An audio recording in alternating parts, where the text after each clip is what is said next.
చావా గత 3 వారాలుగా Indian box office దగ్గర ప్రభంజనం సృష్టిస్తున్న హిందీ చిత్రం ఇది. ఛత్రపతి శివాజీ తనయుడైన శంభాజీ మహారాజ్ జీవిత కథ ఆధారంగా విక్కీ కౌశల్ ప్రధాన పాత్రలో లక్ష్మణ్ ఉటేకర్ రూపొందించిన చిత్రం ఇది. ఇప్పుడు ఈ సినిమాను గీతా ఆర్ట్స్ సంస్థ తెలుగులోకి తీసుకొచ్చింది. దీని విశేషాలేంటో ఇప్పుడు మనం చూద్దాం. కథ విషయానికొస్తే ఛత్రపతి శివాజీ మరణంతో ఈ కథ ఆరంభమవుతుంది. శివాజీ చనిపోవడంతో మరాఠా సామ్రాజ్యం కుప్పకూలిపోతుందని మొఘల్ రాజు అయిన ఔరంగజేబు భావించి సంబరాలకు సిద్ధమవుతాడు. కానీ శివాజీ వారసత్వాన్ని కొనసాగిస్తూ ఆయన తనయుడు శంభాజీ మొఘలులకు అడ్డుగోడగా నిలుస్తాడు.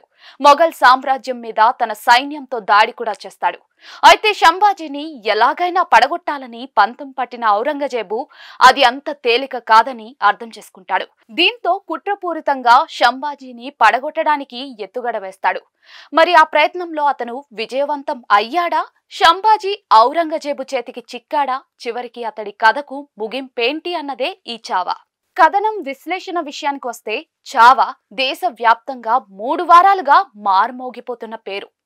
ఉత్తరాది జనాలు ఈ సినిమా చూసి థియేటర్లలో ఉద్వేగానికి గురవుతున్న తీరు చూసి నిజంగా అంత గొప్పగా ఏముంది సినిమాలో అని మన వాళ్ళలో కూడా కుతూహలం కలిగింది. కొంచెం ఆలస్యమైనా దీన్ని ఇప్పుడు గీతా సంస్థ తెలుగులోకి తీసుకొచ్చేసింది.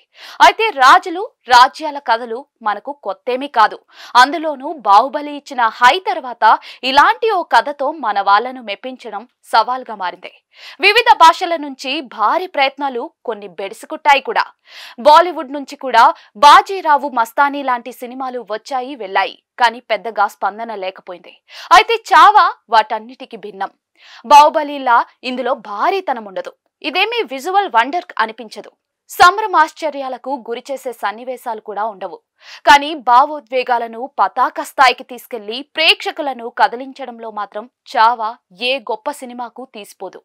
ఎక్కడా కూడా కథ నుంచి పక్కకు వెళ్లకుండానే హీరో పాత్రకు అదిరిపోయే ఎలివేషన్ ఇవ్వడంలో దర్శకుడు లక్ష్మణ్ విజయవంతమయ్యారు. ఇక ఎమోషనల్ హై గురించి చెప్పాల్సిన పనే లేదు. ఈ కథతో కనెక్ట్ అయిన వాళ్ళకు కూడా సినిమా చివరికొచ్చేసరికి గుండె బరువెక్కి కళ్ళు తడి అవ్వడం ఖాయం. చరిత్రను ఎవరికి నచ్చినట్లుగా వాళ్ళు రాసుకున్నట్లే సినిమా కథలను సైతం ఎవరికి నచ్చిన శైలిలో వాళ్ళు చెప్తారు. చావా కూడా ఒక కోణంలో సాగే కథ. మొఘల్ రాజుల గురించి మనం పుస్తకాల్లో చదువుకున్నది ఒకటైతే వాస్తవంగా జరిగింది వేరనే కోణంలో ఈ కథను నారేట్ చేశారు. వాళ్ళ దురాగతాలకు అడ్డుగా నిలిచిన ఛత్రపతి శివాజీ తనయుడు శంభాజీ మహారాజ్ కథను విరోచితంగా చూపించారు దర్శకుడు లక్ష్మణ్ ఉటేకర్. భారతదేశం మొత్తాన్ని ఇస్లాం రాజ్యంగా మార్చడం కోసం ఇక్కడి రాజ్యాల మీద ఔరంగజేబు పాశవికంగా దాడి చేస్తున్న దశలో అతడికి ఎదురు నిలిచిన శివాజీ హఠాత్తుగా మరణించిన దగ్గర ఈ కథ మొదలవుతుంది. శివాజీ మరణంతో ఇక తనకు ఎదురు లేదనుకున్న దశలో ఔరంగజేబుకు శంభాజీ ఎలా ఎదురు నిలిచి పోరాడాడు అన్నది చాలా ఎగ్జైటింగ్ గా చూపించారు చావాలో. శివాజీ గురించి చెప్పడానికి చాలా చరిత్ర ఉంది, కానీ ఆయన తనయుడైన శంభాజీ గురించి సామాన్య జనానికి తెలిసింది చాలా తక్కువ. చరిత్రలో ఏముందో కానీ ఈ సినిమాలో అతడి పాత్రను చూస్తూ ఉంటే మాత్రం ఉద్వేగం కలుగుతుంది. తన వీరత్వాన్ని చాటే తొలి ఎపిసోడే ఒక క్లైమాక్స్ చూస్తున్న ఫీలింగ్ కలిగిస్తుంది.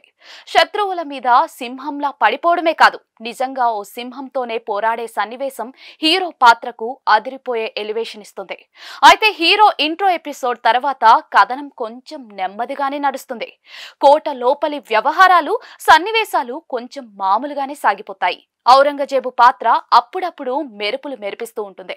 ఫస్ట్ హాఫ్ అయ్యేసరికి చావా ఓ మోస్తరుగానే అనిపిస్తుంది. హిందీ ఆడియన్స్ అంతగా ఉద్వేగానికి గురయ్యేంతగా ఏముంది ఇందులో అనిపిస్తుంది. కానీ అసలు కథ తర్వాతే మొదలవుతుంది. ఔరంగజేబు మీద శంభాజీ తన సైన్యంతో మెరుపు దాడులు చేసే సీన్లతో చావా ఊపందుకుంటుంది. ఇక ఆ తర్వాత తనకు వ్యతిరేకంగా కుట్ర జరిగి శత్రు సైన్యం శంభాజీ మీదకి దాడికి వచ్చినప్పుడు అతను ఎదురు తిరిగి పోరాడే సన్నివేశం అద్భుతమని చెప్పుకోవచ్చు. ఆ పాత్ర తాలూకు విశ్వరూపం అప్పుడే చూస్తాం. విక్కీ నటన అయితే పతాక స్థాయికి చేరుకుంటుంది.